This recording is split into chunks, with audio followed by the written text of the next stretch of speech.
everyone. Welcome to this month's edition of North Central Outdoors. I'm your host, Nathan Karch.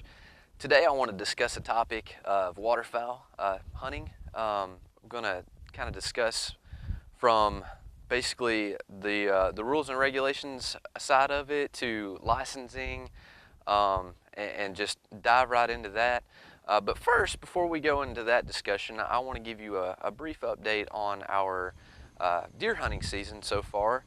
And what I'm going to give you an update on is basically directly pertaining to our rifle season, and it's still going on and will continue to go on until probably the second week in January, where it'll be a 1 week private lands antlerless only hunt. And we've been having that for the past few years, and it's been very productive.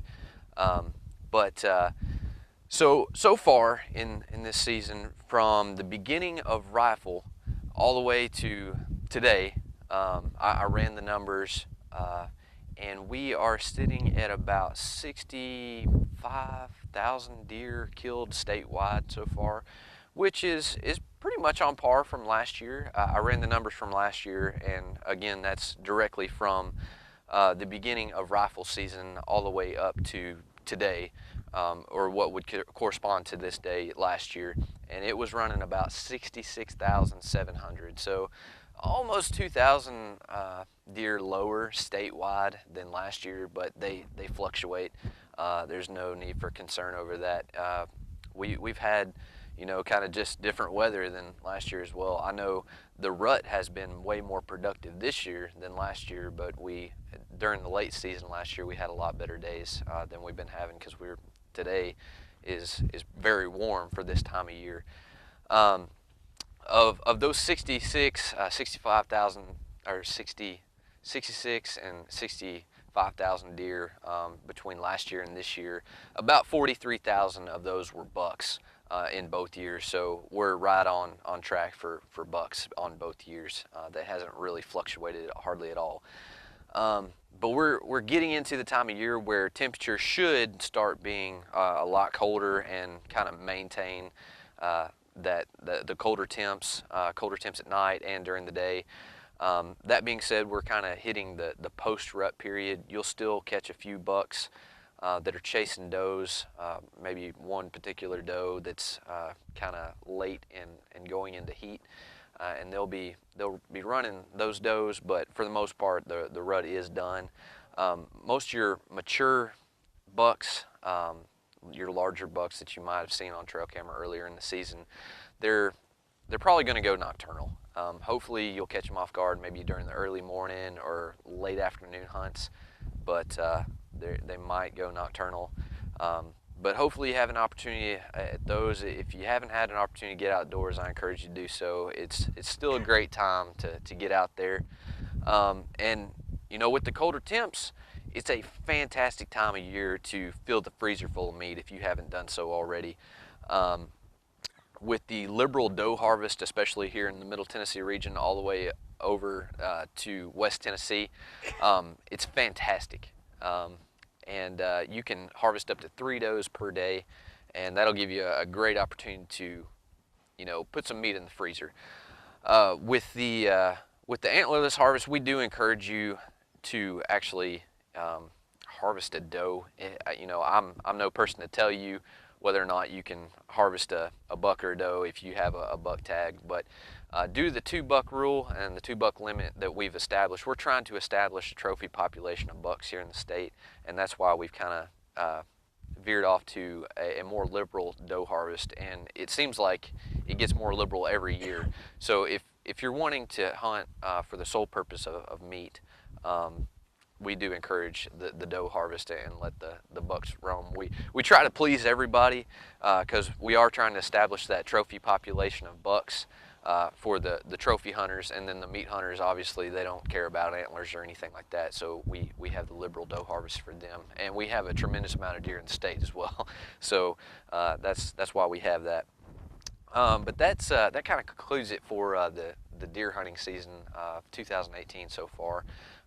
Hopefully you'll get an opportunity to get out there, and if you already filled a tag, maybe you'll have an opportunity to tag out. So good luck with that. But on to our 2018-2019 waterfowl season. We're going to discuss some licensing that you can get. There's obviously different types that you can get depending on what you want to do, where you want to go. Just like deer hunting, turkey hunting, every type of hunting really. There's all kinds of permits, so you kind of got to pay attention to it. First of all, the very simplest way to go about it is obviously getting your sportsman license. And you know, if you're the all-around outdoorsman, that's going to allow you to basically do everything. It covers every in-state supplemental license available. The only thing you have to have in addition to the sportsman license to go waterfowl hunting is the federal duck stamp. And remember, with the federal duck stamps, you actually have to sign across the face of those duck stamps. You are in violation if you don't sign them. I know a lot of people like to collect them, souvenirs and things like that, collect them from year to year. But you do have to sign them. So if you're wanting to possibly collect the stamps, we just encourage you to buy an additional stamp. But you do have to have one that is signed across the face, because the reason being is you can just hand that off to your buddy and he's good to go. You can just, you know, throw that around the duck blind if you want without it being signed. We don't know whose it is because we don't have a way to basically manage that, so it's got to be signed. Other licensings, you can get your basic type 001, which is your annual small game and fishing license. Then you can kind of stack on it from there. You can get your type 005, which is your waterfowl permit. Then on top of that, you'll have to get a WMA permit, because most of the waterfowl hunting in the state is public lands, and it's going to be around a reservoir, river, in a permanent duck blind or something of that nature. So you'll have to get a type 94, which is your wildlife management area permit, and then you'll have to also get your migratory bird, which will be a $2 license just on top of that. And then of course your federal duck stamp. So you can kind of build it as you go if you don't do the sportsman route. Also need to discuss baiting. Baiting is illegal for all migratory birds, all waterfowl. It is one of those violations that is recognized in the entire U.S. It's not just particular to Tennessee. So you cannot bait any waterfowl in the entire U.S. So with that being said, if you are found in violation of baiting for a Tennessee regulation, you're also found in violation on a federal level as well. So there's a dual violation in any type of waterfowl violations. If you're found guilty in the state level, it's also the federal level too. So it's a double whammy. So pay close attention to that. Make sure you're abiding by all the laws and regulations. There is a wanton waste rule and law with migratory birds, and specifically pertaining to waterfowl as well. So that being said, if you have a crippled bird out in the field or a downed bird out in the field or in the water, you have to make every effort possible to go retrieve that bird. If there's some crazy situation you can't, we understand, but you've got to make every effort to go get that. The daily bag limit is 6 still. There's not a ton that's changed since last year, maybe just very specific to wildlife management areas, so pay close attention to that if you're hunting a wildlife management area. But statewide regulations haven't really changed at all since last year's. The daily bag limit is still 6. That is no more than 4 mallards. Of those 4 mallards, no more than 2 can actually be female. You can have up to 2 canvasbacks, 2 pintails, 3 scaup, 3 wood ducks. Let's see, what am I forgetting? 2 black ducks, and I think that's about it. You can also do 3 Canada goose per day. In addition to that, your mergansers, you can do 5, but no more than 2 can be hooded mergansers. So it's very species specific. Make sure that you identify your target before you pull that trigger, because is very important, obviously, due to the daily bag limit. The possession limit is 3 times the daily bag limit. So if you're out in the field, if you're with an outfitter or a guide or something like that, you're from out of state, make sure that you are not found in possession of more than 3 times the daily bag limit. Also, with any type of migratory birds, specifically waterfowl, is it very important that you have a plug shotgun. You've always got to have a plug shotgun. Your shotgun cannot be capable of holding more than 3 rounds. If you have some of these higher end shotguns that can actually float around, which can have 4 shells in them, that's okay. It's designed that way from the manufacturer. Just make sure that you are not in possession of more than 3 shells if you're contacted.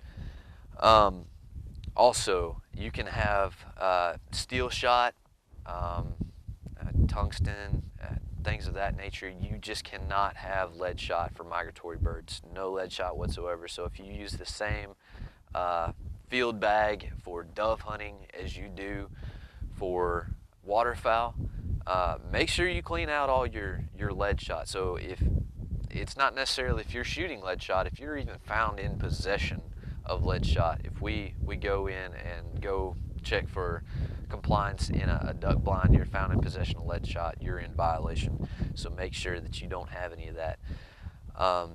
The hunting hours, they kind of differ. It's very WMA specific, so make sure that you're checking on your WMA of choice and those rules and regulations that pertain to that. You can actually find a lot of that information in the back of the hunting guide. It's in the very back, and that's where all the WMAs in the state are listed according to region, and they're very specific. So I know the big popular ones around here, of course, it's going to be Old Hickory WMA, Percy Priest, and some even venture over to Cheatham because it is productive for waterfowl. But the ones I'm most familiar with are Percy Priest and Old Hickory. And I know on Old Hickory, you have to have a permanent duck blind in order to hunt. You can't just go set up anywhere. You've got to actually be drawn for that permanent duck blind, and you've got to hunt out of that. So on Percy Priest, it's totally different. There's no permanent duck blinds on Percy Priest. You're allowed a temporary blind, but nothing, no decoys, no blinds or anything of that nature can stay overnight. So it's just one day and you've got to take it all up and then, go to the next day. Percy Priest, you can actually hunt out of your boat and make it basically into a blind. You can't do that on Old Hickory. So, it's very different. The hunting hours on Old Hickory from 109 Bridge upstream to mile marker 267, you can hunt from legal sunrise, 30 minutes before legal sunrise up until 3 p.m., and that's every single day. From 109 Bridge all the way to Old Hickory Dam, it's different. It goes by the statewide hunting hours. So it is 30 minutes before legal sunrise all the way up to sunset. It cuts off at sunset, so you must cease fire at sunset. So it's very different. Again, I just encourage you to pay attention to those wildlife management area rules and regulations. And it's not all just black and white. There's a lot of gray area, and we work with people of that. We know it's kind of difficult to understand, but try your best, do your due diligence to find out the correct information. And if you need any help, contact your local game warden or your TWRA office, and some of those staff and personnel will be more than happy to help you out on that.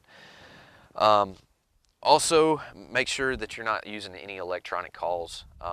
It also differs from the type of game that you're hunting. I know for turkey hunting and waterfowl hunting, there's no electronic calls, but for deer and predator hunting, coyote, bobcat, something like that, you are allowed electronic calls. So you can't be in possession of any electronic calls. That kind of wraps it up for the waterfowl portion. And like I said, it's not all black and white. We want to work with you in that, but try your best to find that that information. And if somebody can't help you or anything, you can always reach out to me. You can contact me by email at nathan.karch@tn.gov. Just shoot me an email and I'll try to respond as quickly as possible and help you out with that. Hope everybody gets a chance to get outdoors and just enjoy it. If you're on the fence about it, I just encourage you to just go. You'll thank me later. You'll have a wonderful time, and it'll be a great opportunity to just kind of escape the daily stresses of the everyday grind and work. So everybody get out there, enjoy it, be safe, and we'll see you next time.